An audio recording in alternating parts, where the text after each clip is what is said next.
आपस में दो लोग मिल जाएंगे और दोनों लोग सत्ता में बैठ जाएंगे तो अपने खिलाफ आवाज़ थोड़ी उठाएंगे। हाँ, जब विपक्ष में थे तेजस्वी और तेज प्रताप जी तो वो कहीं ना कहीं सत्ता में न रहते हुए सवाल उठाने का काम कर रहे थे और विपक्ष की अच्छी भूमिका निभा रहे थे। लेकिन जब से नीतीश कुमार जी के साथ गठबंधन से सरकार बनाए हैं तो वो भी चुप हो गए हैं। क्या करेंगे? नीतीश कुमार जी के खिलाफ थोड़ी बोलेंगे, अपने ही सरकार के खिलाफ बोलेंगे तो कहीं ना कहीं लोग ही उनको बाइकआउट करने लग जाएंगे। तो पता सबको है, नीतीश जी को भी पता है, तेजस्वी जी को भी पता है, तेज प्रताप जी को भी पता है, सबको पता है, लेकिन बोलना कोई नहीं चाहता है। काहे कि एक सत्य है, उस सत्य से ये लोग सब भागना चाहते हैं। जब बीजेपी के साथ नीतीश कुमार जी की सरकार थी तो बीजेपी जो है वो कहीं ना कहीं साथ में सरकार बनाई हुई थी, तब वो नहीं बोलती थी। आज बीजेपी बोलने वाली है तो तेजस्वी जी उनके साथ सरकार में है तो वो नहीं बोलते हैं। तो वह सत्ता का लालच है, लोभ है, और जब सत्ता मिल जाएगी तो लोगों के हित की बात करना लोग भूल जाएंगे, नेता लोग। हमारे पास रवि जी बैठे हुए हैं। रवि भट्ट के नाम से इनको पूरा देश का आदमी, भारत देश का आदमी जानता है, जो हम इनसे कुछ बात करने की कोशिश करते हैं। रवि जी, हमारे चैनल में आपका स्वागत है। बहुत बहुत धन्यवाद और शुभकामना आपको। पूछिए सवाल ये है कि बिहार में माननीय मुख्यमंत्री जी नीतीश कुमार जी का शराबबंदी पे सख्त कानून लागू है, मगर फिर भी शराब पी करके कितने सारे आदमी डेली मर रहे हैं। कल के डेट, परसों के डेट में आपको दरभंगा जिला के बिरौल थाना अंतर्गत पटनिया गांव में एक ही परिवार के 4 आदमी मर गए। फिर 2 रोज पहले मरे, फिर 1 रोज पहले उसी पंचायत में 7 आदमी मरते हैं ये 2-3 दिन के अंदर में। जब ये बात हमको और आपको पता चल जाती है तो मुख्यमंत्री जी को काहे नहीं पता चलती है? मुख्यमंत्री जी को पता चलनी चाहिए। और ये बात सत्य, आप सही कह रहे हैं, शराबबंदी है लेकिन कहीं ना कहीं वो विफल है पूरी तरीके से। और जहरीली शराब से लोगों की मृत्यु जो है बिहार के अंदर आए दिन होती रहती है।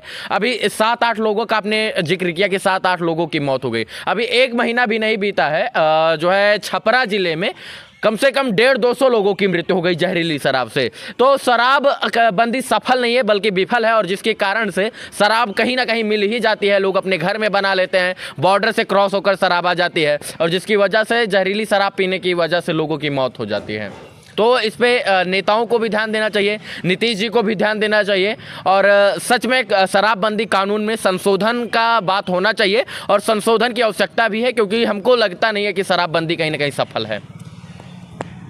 माननीय तेजस्वी जी एक से एक जुमले इस्तेमाल कर रहे थे, एक से एक वादे करते हैं, मगर उनका भी किसी तरीके का वादा सफल नहीं हो रहा है। जब आपस में 2 लोग मिल जाएंगे और दोनों लोग सत्ता में बैठ जाएंगे तो अपने खिलाफ आवाज़ थोड़ी उठाएंगे। हाँ, जब विपक्ष में थे तेजस्वी और तेज प्रताप जी तो वो कहीं ना कहीं सत्ता में न रहते हुए सवाल उठाने का काम कर रहे थे और विपक्ष की अच्छी भूमिका निभा रहे थे। लेकिन जब से नीतीश कुमार जी के साथ गठबंधन से सरकार बनाए हैं तो वो भी चुप हो गए हैं। क्या करेंगे? नीतीश कुमार जी के खिलाफ थोड़ी बोलेंगे, अपने ही सरकार के खिलाफ बोलेंगे तो कहीं ना कहीं लोग ही उनको बाइकआउट करने लग जाएंगे। तो पता सबको है, नीतीश जी को भी पता है, तेजस्वी जी को भी पता है, तेज प्रताप जी को भी पता है, सबको पता है, लेकिन बोलना कोई नहीं चाहता है। काहे कि एक सत्य है, उस सत्य से ये लोग सब भागना चाहते हैं। जब बीजेपी के साथ नीतीश कुमार जी की सरकार थी तो बीजेपी जो है वो कहीं ना कहीं साथ में सरकार बनाई हुई थी, तब वो नहीं बोलती थी। आज बीजेपी बोलने वाली है तो तेजस्वी जी उनके साथ सरकार में है तो वो नहीं बोलते हैं।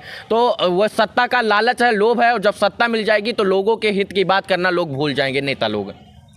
दूसरा सवाल एक है ये कि बिहार के अंदर में बहुत ज़्यादा अपराध होता है, अपराध, और उसमें भी समस्तीपुर में नंबर 1 पे आ रहा है। जो समस्तीपुर डेली एक न एक दिन गोली का शिकार कोई ना कोई व्यक्ति होते हैं, चाहे वो गरीब परिवार के रहे, चाहे वो अमीर परिवार के रहते, मगर पुलिस प्रशासन पे इसका किसी तरीके का आपको असर नहीं पड़ता है। अपराधी बेलगाम घूम रहा है, वहाँ गोली मारा, वहाँ अपराधी घूम रहा है। देखिए, इसमें सच में प्रशासन का कहीं ना कहीं जो है एक जो कड़ा रुख होता है वो नहीं दिख रहा है, ढीलापन प्रशासन का दिख रहा है, जिसकी वजह से गुंडा का, मवाली का, इसके बाद तमाम लोगों का जो मंसूबा है, जो एक वो होता है, बल होता है कि हम ही सब कुछ है, वो हाई है और उनका पारा हाई है। तो प्रशासन को इसमें कड़ी से कड़ी कार्रवाई करनी चाहिए जहां मर्डर हो। इसके बाद जहां ऐसी घटनाएं हो प्रशासन को चुस्त दुरुस्त मुस्तैद होना चाहिए। देखिए, अपराधियों को पता ही है कि हम मार देंगे, 10 दिन बाद बेल हो जाएगा, प्रशासन कुछ नहीं करेगा, यहाँ से निकल जाएंगे, यहाँ मारेंगे, वहाँ वहाँ मारेंगे। और ये केवल छपरा यहाँ समस्तीपुर की घटना नहीं है कि एक दो दूसरे दिन हर दिन मर्डर होता है, पूरे बिहार की ऐसी स्थिति है। तो कहीं ना कहीं जिसकी वजह से सबसे बड़ा समस्या है कि प्रशासन का ढीला पड़ा रवैया जो है वो अपराधियों का मंसूबा कहीं ना कहीं ऊपर कर देता है, और जिसकी वजह से अपराधियों का जो है मंसूबा हाई रहता है, जिसकी वजह से वो अपराधी अपराध करके चले जाते हैं और पुलिस पहुंचती है 4 घंटा बाद 5 घंटा बाद, आनाकानी करती है, दोनों तरफ से FIR कर देती है, जिसकी वजह से केस मैनेज हो जाता है।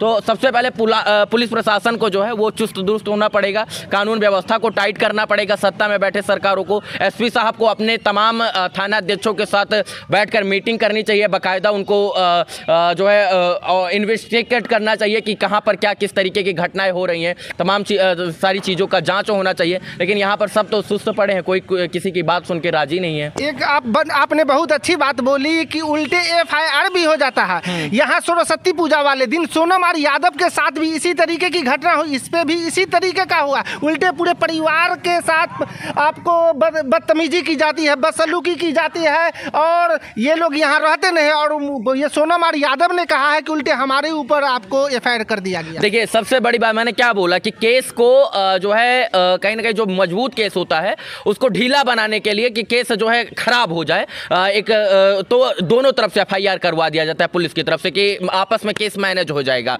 तो ये आज की बात नहीं, ये कहीं भी होता है कि जहां पर एक बड़ी पार्टी होती है छोटी पार्टी, वहां पर दोनों को पार्टी ना बनाकर जो है एक अच्छा FIR ना लिखवाकर दोनों तरफ से केस कर दिया जाता है, ताकि केस ढीला पड़ जाए, सुस्त पड़ जाए और दोनों लोग आपस में मैनेज कर लें।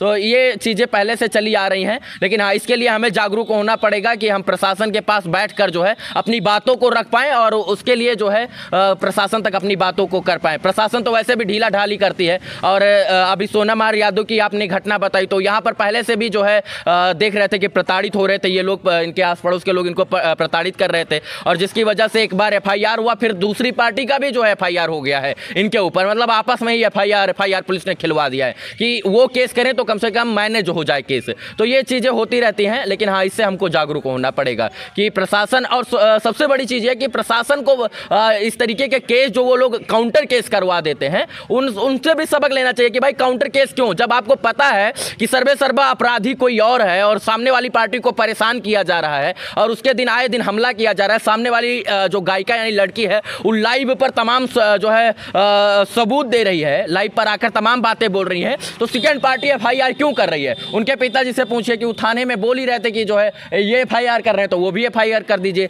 यानी पुलिस प्रशासन ही सामने वाले को बोलती है कि आप FIR कीजिए, काहे कि कोर्ट कचहरी का चक्कर वो लगाएंगे, इसके बाद जब लगाएंगे तो बोरियत फील होगा, तो केस आपस में मैनेज हो जाएगा। बहुत बहुत धन्यवाद।